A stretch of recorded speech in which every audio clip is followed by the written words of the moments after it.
Did you see that? A ghost. Welcome to Paranormal Pentivity, a show about songwriting, ghostwriting, and everything in between. My name is Nayim. I am your host, and today we're going to be talking about why hip-hop culture is so dangerous, why hip-hop culture is so deadly, why being a rapper is the most deadly, dangerous job, why rap music is the most extreme genre, really, why, when, how, all of that. We got questions, I got answers, Over here, if you've been over here for a little while, if you've been over here from the beginning, the easiest way to say it and the easiest, quickest answer to say that is Jeezy. We always just strictly point to Jeezy because of when he said, "I'm a real nigga, I don't like rappers. You rapping ass niggas, you good rapping ass niggas." That's a whole slogan, a whole phrase down there in Texas. And I have to bring that up because we have to go back right before that, because around the time that Jeezy came out, there was a lot of different shit going on, not just in rap music, but in music in general, but in real regular life and entertainment. If we go back before Jeezy debuted, before Jeezy was even, relevant to any of our lives as far as knowing what the fuck was going on, before trap music came out, if you go all the way back to the origins of hip-hop, and we're not going to stay there long because after they stopped doing the positive, because when rap music came out and hip-hop was a thing, people will say, hip-hop was always a thing, you got to go back to the 30s and shit, but like, we're talking about the commercialization of music, not just the commercialization, like not just we're technically rapping. We're talking about when music and rap music became one of the biggest exports in the world as far as generating revenue, not just in the moment, but in other areas as well. Rap music comes out, hip hop comes out, it's about the break dancing, it's about the break beat, it's about partying and having fun and XYZ. You speed up a little bit, you have the revolutionary type of situations going on in music where you had other people making music about whatever the fuck was happening wherever they was living at, but you also had a balance. You didn't just have NWA, you had Public Enemy. You know what I'm saying? Like, you didn't just have one side, you didn't just have Tupac, which is a little bit further down the line from that, but you had Nas. You know what I'm saying? Like, there was a lot of different, everybody was being equally represented at some point. What ended up happening was when gangster rap and like gangster music came to the forefront, people found that more entertaining. And I'm talking about the very beginning. We're not even at the early 2000s when everything completely fucking changed as far as what made it deadly. When gangster rap and gangster music started to become popular, this is around the time where the drug and the crack era, because my thing is, every era had its issues with drugs. Every era had its issues with whatever the fuck they did. Like, motherfuckers forgot before the crack era hit, heroin never went out of style, if we being honest. But before crack, because what made the crack era so crazy was crack was cheap, it was easy to make, and you can get a lot of money because if you know anything about crack highs are only like 6 fucking minutes. And then that's why people will buy $150 worth of crack at a time. Niggas ain't buying $150 worth of crack at a time just because, I'm just so cracked out. No, you gotta be cracked out because that rock that you hit, you only gonna be high for about 6 minutes. So you have to spend $250 a day. Motherfuckers, if you got some money, spending $1,000 a fucking day on crack, that's kind of far-fetched. We talking about regular walking around people. Usually it's like $150, $200 a day worth of crack that people, and that's why motherfuckers will sell $50 over crack at a time. This is not a drug lesson, but I'm telling you this because this plays a very critical point in why the music ended up being so crazy. Before the crack era, heroin was the thing. People were on the brown first. I mean, they was doing LSD and Quaaludes and all type of shit. But like when it hit, motherfuckers started getting that money from drug sales and any type of, the drug lifestyle was funding a lot of different people and in the neighborhoods. And this is how gangster rap became so popular. We all know what gangster rap is as far as the traditional definition of what gangster rap is. The motherfuckers with the money in the neighborhood is the people that's shining, the people that we get to see, the people that's outside. You know, your father might have died from a heroin overdose and your mother might be on drugs as well, but she kind of maintaining a job. So you're left to whatever the fuck's going on. You trying to go to school and you're just like, I need some money because my mama got a bullshit job. My daddy is dead. Ain't nobody around. All my uncles do is sell drugs. So I'm out here with them. I'm out here with my cousins. I'm a little cousin. I'm out here with my older cousins doing whatever the fuck is going on. And we're talking about the when drugs hit the community heavy. And why does that matter? It's because now the people with the money, the people who make $10,000 a day, and I'm speaking in realistic, we're not talking about motherfuckers like Rich Porter and all of them. We're talking about realistically, a motherfucker in the neighborhood could have made $10,000 a day from selling crack, selling whatever the fuck, selling dope, selling whatever. They are the ones you're looking at because your life is fucked up. That's even how bad examples got introduced into the community at first, because you got to remember, before that, most people were in 2-parent homes. Most people were like they had trades. You was a plumber because you didn't have no choice, because that's what the high school you went to had. That you was an electrician, you worked at the plant, so you was a mechanic or something. Like, they took all of that shit out the school. Like, when the drug era hit, all the school, no child left the house like the 90s, but like the school system got completely wiped out of shit. So it wasn't no more going to high school, coming out, getting a job, you can retire and buy you a house. It's, you might not even make it through high school because your parents are dead, or your parents are strung out, or your parents don't make enough money and you're embarrassed in school. So you're going to try to go sell dope. You're going to try to do whatever. And again, just to reiterate, we're talking about when the drug era hit. We haven't even got to what's going on right now. When the drug era flooded so crazy, all the role models became the niggas who was living good. Just bottom line. Anybody who was living good became a role model. A 16-year-old with a gun and $30,000 in his stash is basically, he's the big dog where you at, and people are looking at that. And what has more control, the environment or me telling you need to don't do that and stay in school? That's why you'll have a gang member who will have more impact and influence than a square or something like that, or somebody else that's not that, because your kids are naturally attracted to the chaos. Even if it's, especially the more organized it is, because motherfuckers is like, man, that motherfucker, he living good. I'm over here, my motherfucking stomach touching my goddamn spinal cord. I don't know what the fuck I'm gonna do. That's what the allure was. That's why it was so easy for everybody to get in. And it wasn't one of those drugs when it hit at the time that was regulated in a way, because motherfuckers didn't know what the fuck it was. It wasn't cocaine at the time. They had, and that's when you get to the 90s when the cocaine laws and stuff. But I'm not here to give a full history lesson. I'm just telling you, a lot of the people with the gangsters and the music and stuff, a lot of their careers was funded by drug money in the beginning. A lot of these labels was funded by gangs and drug money and illegal practices or whatever like that.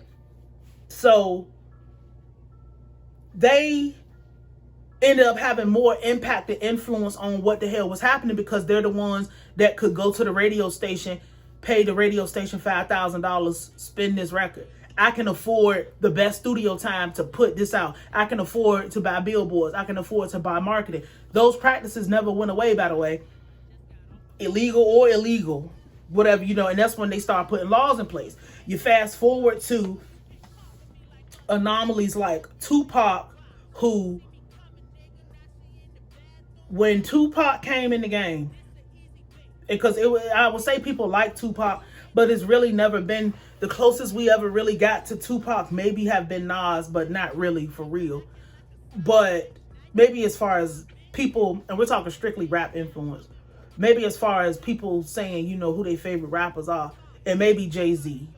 But when you get to artists like Tupac in the early 90s, late 80s, early 90s, when the allure and the image is I'm rich, I'm street, I'm this, I'm that, Tupac might not have been afraid or a coward, but he definitely wasn't a gangster. Like, if we being for real, this was an artist, this was a whatever, but he decided that I'm trying to get my message to people, and the only way I'm gonna get my message to people is I have to meet a certain standard. I have to go and meet them where they at and where they will understand, because I'm trying to build them up. It worked in a kind of a way, but obviously it ended in his demise. When we talking about regular people being artists and playing characters, most people already knew that a person like Tupac was a character. A lot of those guys in the early 90s, and I'm gonna say when people stopped being characters is when DMX came into the picture. Now, you never really hear people talk about, you hear people talk about DMX and how much we love DMX and he was amazing and he was so vulnerable about him and his personal self.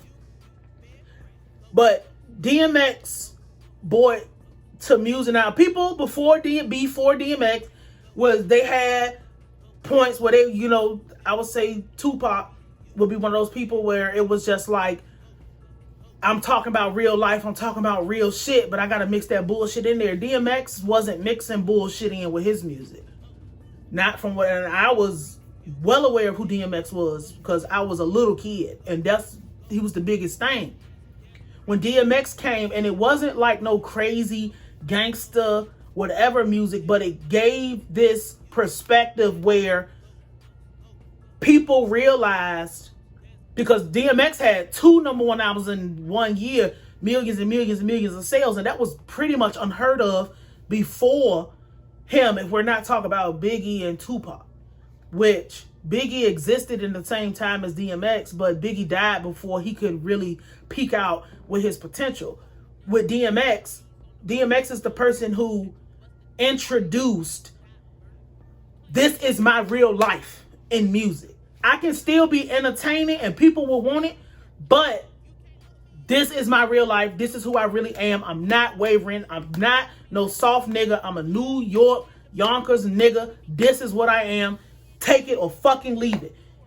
That is when everybody realized, because the commercial success from that is when everybody's ears stood up and was like, God damn, like, we can really make money on people being who they say they are.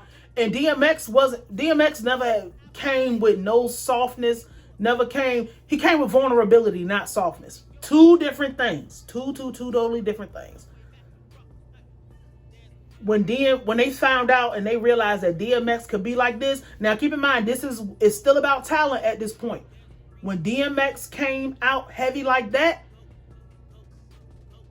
now the engineering starts for rap music. Because we all know with rap music, you don't just get a bunch of record soul and a bunch of screaming hoes and a bunch of this. It comes with all types of endorsements. You're number one no matter what room you in, no matter who's in there. Whoever the top rapper is at the moment, and this is no matter what, if the number one rapper at the moment walks in a room with the number one singer, people are going to go to the rapper because people are naturally drawn to movement. And that's what rap represents, energy. It represents movement. No matter what kind of rap you do, by the way. But it gets more extreme when we start talking about what happened after DMX. So you have regular artists. A lot of people existed. Jay-Z, Eminem, goddamn, everybody was pretty much coexisting, because DMX was like mid, late, early 2000s. That's when he had his crazy run. Now, what happens in the early 2000s? 50 Cent, Jeezy, and reality TV are three things. And we just say Jeezy as a euphemism, but really Jeezy, because again, like, you rapping ass niggas. You good rapping ass niggas. Like I said, that's a whole slogan down there in Texas.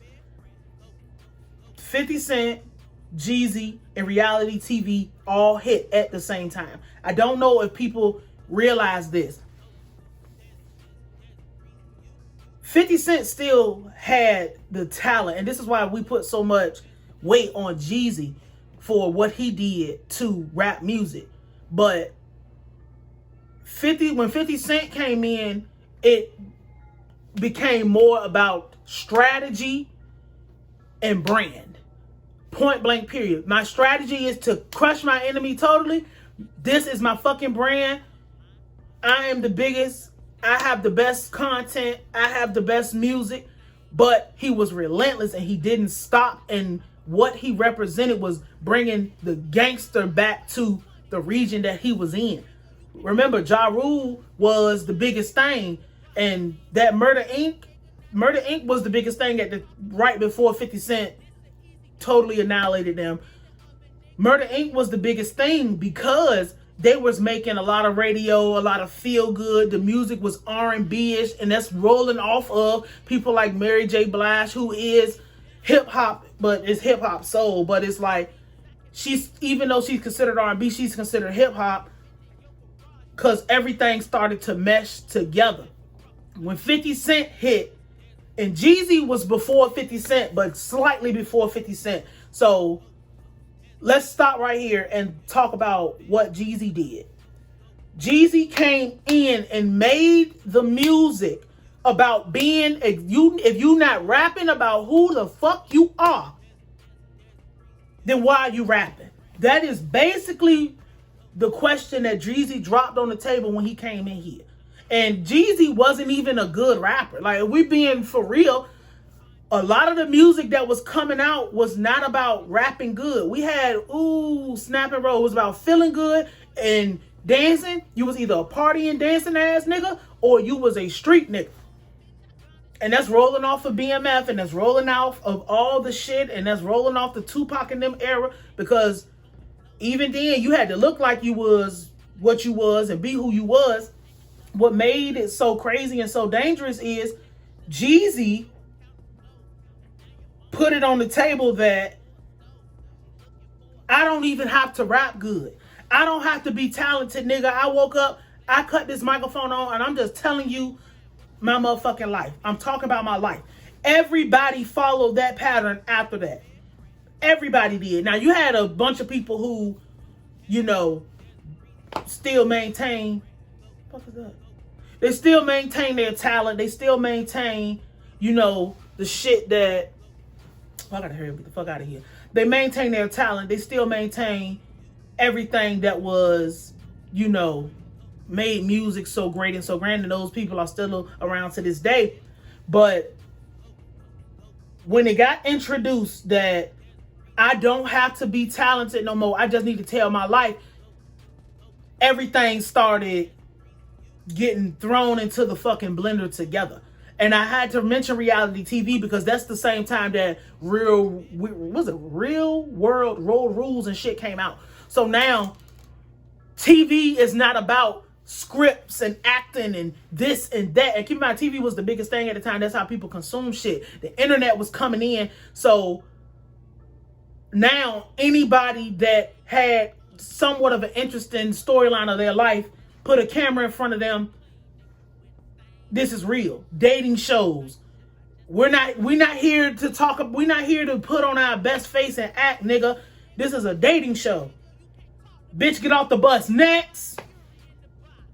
straight like that. That was some real shit, because like you might see somebody and I ain't trying to fuck with that. People start being entertained by real life. People start being entertained by shit that they felt like wasn't out of their grasp, shit that they felt like wasn't out of their reach, shit they felt like, I can do that too.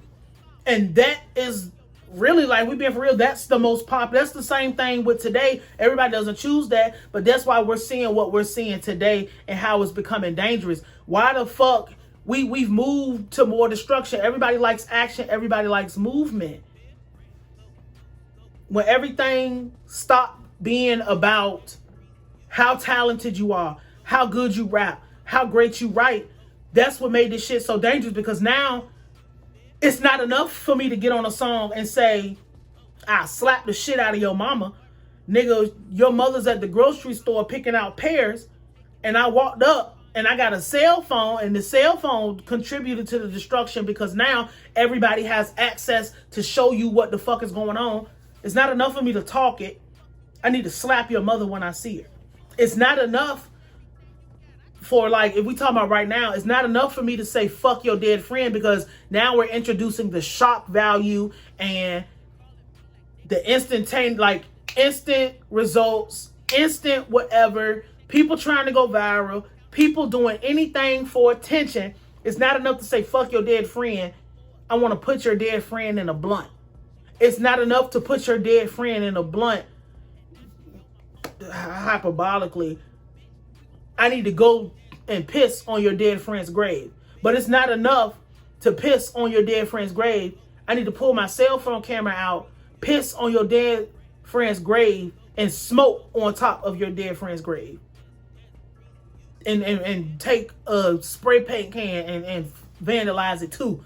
Oh, it's not enough to smoke on top of your dead friend's grave. I'm coming to this bitch with a shovel, and we're gonna make a video of me digging your dead friend grave up. You know what I'm saying? Like, now it's becoming who can do the most chaotic and wicked shit, because we have completely got away from it being about how good you rap, how talented you are. People don't even know that one of the reasons that 50% became so bigger than life is because he was running with Cash Money. That's who he was with first, before he went off and ran with Dr. Dre, and they cleaned it up and they put it out there. People have it, but again, he's one of those talented people, so it's not the same as Jeezy, Gucci Mane, anybody who came out and said, this is my life, nigga. I don't even know how to rap. This is just my life. I just talk about my life. And my thing is, when you open up the doors like that and you take the rules off like that, anybody can do the rap shit. Anybody can do whatever. I know you hit the state of the music today. Anybody can do anything. So where we are today is now, because we know that with rap music, it doesn't just come with selling records, selling merchandise, going on tour. You got endorsement deals. You got people who will give you money just to wear your shit. You're getting free clothes. You're getting free this. You're getting free that. Can you advertise this? Can you do that? Can you do this? Can you do, whatever the fuck you do? Because you're going to always have the attention, because something's always going on, because this is a genre of movement. It's not just one thing. It's just like, oh my God, the album came out, guys, and it's cool. Like, no, you got to be here. No, I got to send you, if you're really about that rap shit. And this is where we get to the death part. Cause I got to hurry up and get the fuck out of here. What time is it? Oh yeah, I got to go.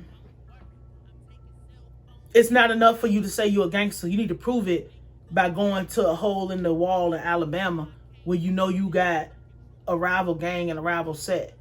And if you fight back and you die, damn, that's a real nigga. But if you fight back and you lose, your career is over. Because we don't like our rappers to be bitch ass niggas. You didn't, why? Because my thing is, if you played it for a child would naturally ask you, why didn't you just pull your gun out and shoot him?